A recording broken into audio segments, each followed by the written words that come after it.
네, 안녕하세요. 앞에서 우리 한윤대 교수님께서 대장장님께서 방광염을 또 언급을 해주셔서 방광여신 유나나가 또 지금 제가 밀고 있는 저의 이제 부캐입니다. 방광여신. 방광에 대한 모든 것을 제가 알려드릴 텐데 우선 흔한 환자 사례를 한번 먼저 말씀을 드릴게요. 50대 여성분이고 저한테 오시기 전에 이분은 아랫배가 뻐근하게 아프고 방광염 증상이 자꾸 반복이 되셔서 오셨습니다. 근데 이게 어떻게 생겼냐면 건강을 위해서 이제 운동을 하기 시작을 하셨어요.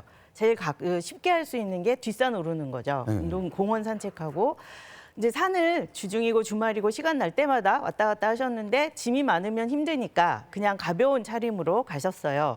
다니다 보면은 이제 목도 마르고 하실 텐데 물 안 드시고 꾸준하게 그냥 다니시면서 하다 화장실이 없잖아요. 그렇죠. 이런 데 가면은 산에 가면은 남성분들은 화장실을 얼마든지 만들어서 쓰실 수 있지만 급하면 네, 그러면 안 되는 거잖아요, 사실은. 근데 오죽 급하니까. 예. 근데 여성분들은 만들어진 화장실 아니면 쓸 수가 없습니다. 그러니까 귀찮으니까 참죠, 보통. 그래서 많이 참으셨어요. 자꾸 소변을 오래 참고 물도 많이 안 드시고 그러니까 이제 방광염이 자꾸 생기셨는데 그때그때만 그냥 치료하다가 마셨던 거죠. 근데 나중에 이게 자꾸 반복이 되니까 이제 계속 배가 아프고 소변 볼 때 쩌릿쩌릿하고 심하면은 소변에 피도 선지처럼 섞여 나오고 혈뇨까지. 이런 증상들이 자꾸 반복이 되면서 안 되겠다. 치료가 너무 안 되고 너무 오랫동안 증상이 반복이 되니까 저를 찾아오셨는데 그때는 이미 방광안이 다 헐어서 방광에 변성이 생겨서 수술을 해야 되는 그런 상황이 됐었습니다. 수술까지요. 이게 가장 나쁜 시나리오이긴 하지만 의외로 드물지 않은 방광염에 이렇게 만성합병증이 생긴 경우들입니다. 수술하는 경우도 네, 그러니까 방광염으로 수술하지는 않아요. 그런데 방광염이 제때 치료가 안 되면 수술하는 상황까지 갈 수가 있는 거고요. 방광염의 가장 대표적인 증상이 우리가 앞에 말씀드린 두 교수님들께서는 복부의 통증에 대해서 말씀을 하셨어요. 방광염은 아주 대표적으로 구별되는 증상이 뭐냐면 아랫배가 아픕니다. 네, 아랫배. 저희 똥배라고 하는. 그러니까 아랫배가. 속옷을 입으면 저희 속옷 여기까지 올려 입지는 않죠. 보정 속옷 아닌 다음에는 속옷 아랫 속옷을 입었을 때 그 가려지는 그 부분에 통증이 있어요. 쪽이구나. 네, 그래서 그 하복부에 통증이 있으면서 소변을 볼 때 불쾌하고 잔뇨감이 있으면서 뭔가 미세한 표현할 수 없는 굉장히 불쾌한 나는 아는데 남한테 얘기해 줄 수 없는 그런 불쾌함이 생깁니다. 이게 그래서 월경통이랑은 조금 다르고 이게 조금 달라요. 근데 되게 미묘한데 미묘하게. 진짜 사람 성질 나쁘게 해서 나는 착하게 짜증이 나게 나는 짜증 나고 막 그래요. 네, 나는 착하고 편하게 이쁘게 살고 싶은데 네. 너무 날 신경 쓰이게 해요. 그래서 오죽 진짜? 아프면. 네, 나도 모르게 내 성깔이 나빠지는 그런 대표적인 증상이 방광염의 이제 증상이라고 할 수가 있고 네. 그러면서 소변도 시원하게 안 나오고 잘 안 나오고 잔뇨감이 생기는 배뇨장애 증상이 그게요 생깁니다. 여자들이요 아기 나면은 꼭 유독 그런 느낌 많이 나거든요. 아기 나면? 네. 난 잘 모르겠다.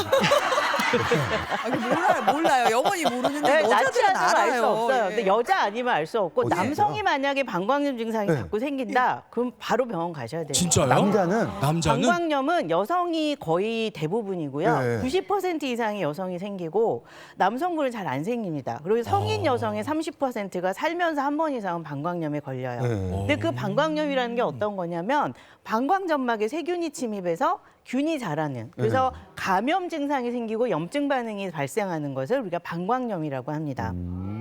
그래서 이 방광염의 가장 흔한 세균이 뭐냐면 뭘 것 같아요, 반장님? 예? 세균은 좀 어려워.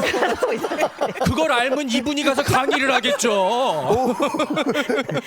너무 여신에 빠져들어가지고 방광염의 가장 흔한 증상은 우리 장 안에 살고 있는 가장 흔한 세균이 뭐죠? 대장균? 그렇죠. 와, 대단하시다. 어떻게 그걸 맞히지? 찍었는데 맞추는 이런 일이 세균이다. 네. 그러니까 실제로 장 안에 가장 흔하게 사는 세균이 방광 안에 자라면 안 되는데 빠져나가지 못하고 그 안에서 증식을 하는 게 방광염입니다. 대장 안에서 대장균은 정상적으로 살 수 있는데 이게 너무 심하게 병원성 세균이 많이 살게 되면 장염이 생기는 것처럼 네. 방광은 원래 세균이 하나도 없진 않아요. 좋은 세균과 나쁜 세균이 균형을 이루면서 살고 있는데 나쁜 세균이 확 자랄 수 있는 환경이 되면 방광염이 되는 거죠. 예. 나쁜 세균이 자랄 수 있는 환경은 면역 기능이 떨어졌을 때. 면역 기능이 떨어지는 가장 흔한 경우가 피로, 탈수, 밤새고 술 마시고 물 안 마시고 운동한다고 물 안 마시고 땀만 쫙 빼고 사우나에서 어제 술 마셨어요. 예. 이제 여성분들도 마찬가지예요. 술 깨기 위해서 사우나에서 땀 쫙 뺐는데 물을 하나도 안 마시고 그러면 이제 제가 옛날에 한번 그러다가 방광염 걸린 적이 있었거든요.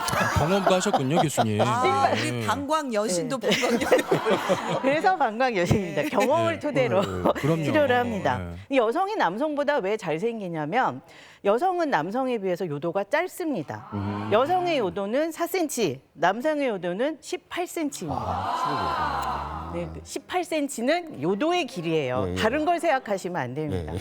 요도는 여성은 곧고 요도 바로 뒤에 질이 있고 또 그 뒤에 항문이 있어요. 네. 남성은 요도의 입구가 따로 음경으로 나와 있고 그 사이에 살이 있고 항문이 있어요. 오. 그러니까 세균으로부터 보호할 수 있는 장치가 많이 되어 있는데 여성은 그렇지 못하기 때문에 여성한테 훨씬 더 쉽게 잘 생기고 그리고 출산, 임신 기간, 그리고 생리, 폐경 이런 것들이 또 방광의 환경에 영향을 주기 때문에 또 잘 생깁니다. 네. 특히 아기 낳고 나면 더 잘 생기는 게 맞아, 맞아. 근육이 약해져요. 그래서 근육이 약해지니까 세균의 노출이 더 쉽게 잘 되고 이 소변이 또 새는 요실금이나 소변을 못 참는 과민성 방광이 생기면 방광의 본연이 가지고 있는 아이고. 보호 기능, 면역 기능이 떨어지기 때문에 더 잘 생길 수밖에 없습니다. 아. 그래서 방광염은 사실은 한 번 생기고 갑자기 생기는 걸 급성 방광염이라고 하는데 이게 사실 큰 문제가 안 돼요. 그냥 보통 우리 감기 한 번 걸렸을 때 크게 막 이렇게 걱정하지 않잖아요. 네. 급성 방광염은 세균 때문에 생기는 거고 갑자기 급하게 생긴 말 그대로 정말 급성이고 면역력이 떨어졌을 때 방광 안에 균이 한번 자라는 겁니다. 항생제 치료하고 쉬면 잘 낫는데 문제는 이제 만성이죠. 네. 그 급성 방광염도 치료가 제때 잘 안 되면 세균이 확 위로 타고 올라갈 수 있습니다. 이게 혈행을 타고 올라갈 수도 있고 요관을 타고 올라갈 수도 있어서 그게 위로 올라가면 소변이 만들어지는 가장 위에 있는 장기가 콩팥이거든요. 콩팥. 신장에 염증이 생기는 신우신염이라는 게 생길 수 있어요. 신우신염 생기면 어떤 증상이 생기냐면 배만 아픈 게 아니라 온몸이 춥고 떨리는 오한이 나면서 감기 몸살처럼 정말 온몸이 아프고 열이 38도 뭐 이런 정도가 아니에요. 39도, 40도까지도 올라가는 고열이 납니다. 엄청나구나. 예. 그리고 이런 분들 이제 이렇게 열날 때 소변 검사해 보면 대부분 대장균이 자라고 피 검사하면 피에서 균이 자라요. 피에서 균이 자라는 거 우리가 폐혈증이라고 하고 엄청 무서운 거잖아요, 그거. 시작은 정말 미미했는데 방광에 균이 자란 것뿐이었는데 중환자실에서 호흡기 차고 누워 있을 수도 있는 그러다가 돌아가실 수도 있는 그런 큰 합병증이 생길 수도 있는 게 방광염의 가장 무섭네요, 무서운 진짜. 합병증입니다. 네. 특히 이제 연세가 많으신 분들이 방광염 제때 치료 못하면 정말 사인 중에 하나, 죽을 수 있는 원인 중에 하나가 이런 요로 감염이거든요. 그래서 근데 쉽게 말하면은 급성 방광염으로는 그렇게까지 가는 경우가 빈번하지 않지만 만성은 또 그럴 수가 있어요. 그러니까 만성은 얼마나 자주 생겼을 때 만성이라고 하냐면 6개월 이내에 2번 이상 깨어리는 2번. 아니면은 1년에 3번 이상. 그러니까 꽤 자주 생기는 거죠.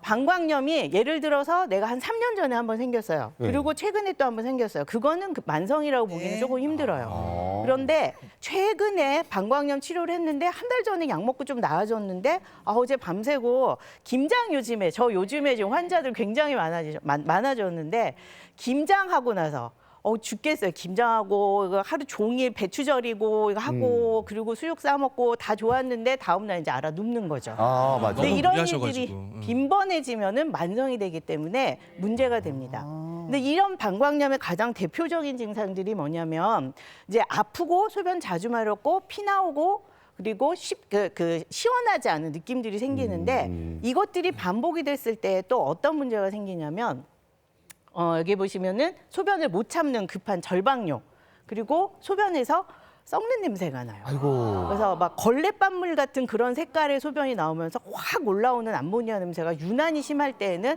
방광염을 의심을 해야 되고 대부분 소변 냄새나 색깔보다는 본인의 증상이 훨씬 더 먼저 생깁니다. 그러니까 만성인지 확인하는 방법은 아까 말씀드렸죠. 예. 그 얼마나 자주 생기느냐가 중요하고 네. 근데 만성의 또 하나의 문제가 뭐냐면 방광 안이 허는 간질성 방광염이라고 하는 아주 나쁜 방광의 만성 질환으로 갈 수가 있기 때문에 그렇군요. 방광염이 자꾸 생기는 것을 그냥 그러려니 하고 내버려 두시면 안 된다는 겁니다.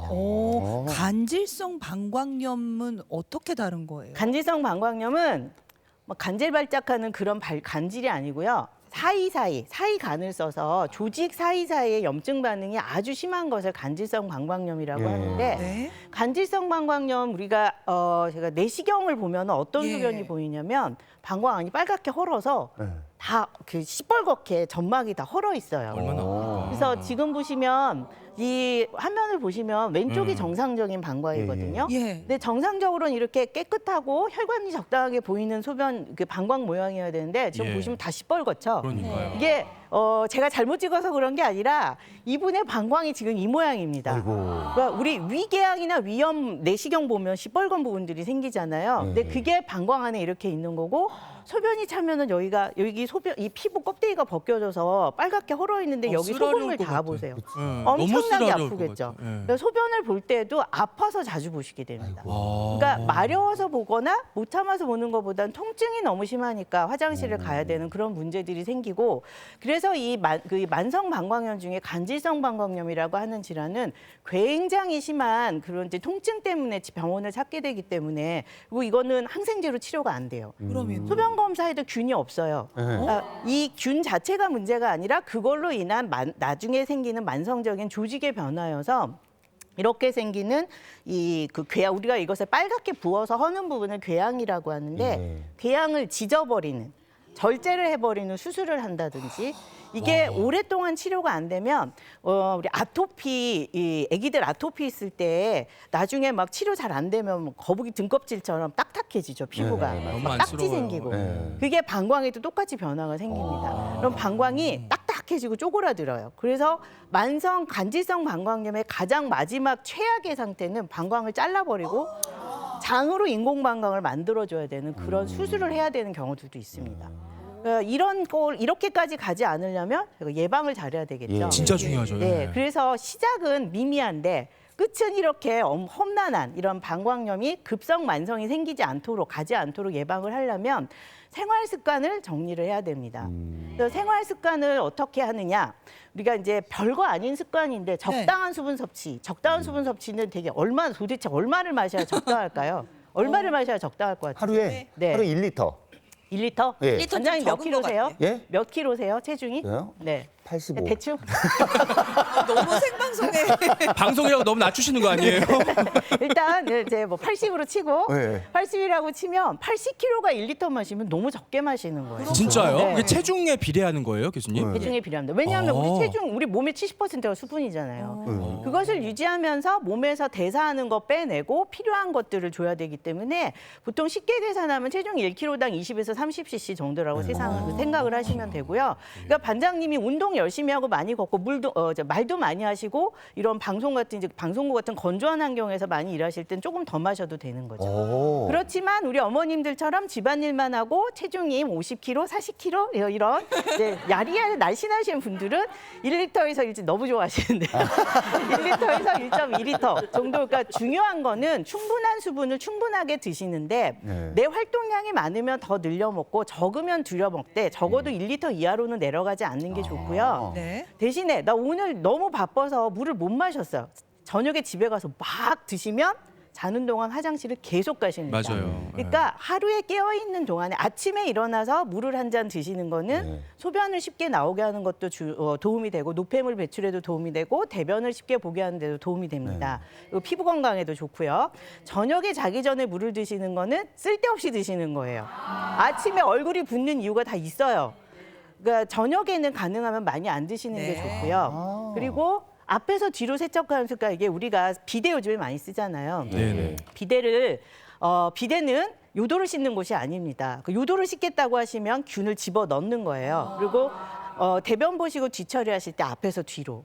그리고 이게 면역력 보충은 뭐 잘 아시죠. 잘 드시고 운동하시고 그리고 뭐 소변을 너무 참거나 너무 자주 보거나 하시는 것도 안 좋고 또 이제 너무 막 이렇게 환기가 잘 안 되는 옷을 잘 안 갈아입으시는 것도 균이 자라기 쉬운 레깅스 환경이 같은 되는 거 조심해야겠죠. 그렇지. 예, 예. 대신에 자주 갈아입으시고 그리고 중간중간에 또 물 많이 드시면 좋습니다. 네. 이 정도로 관리하시면 좋으실 것 같아요.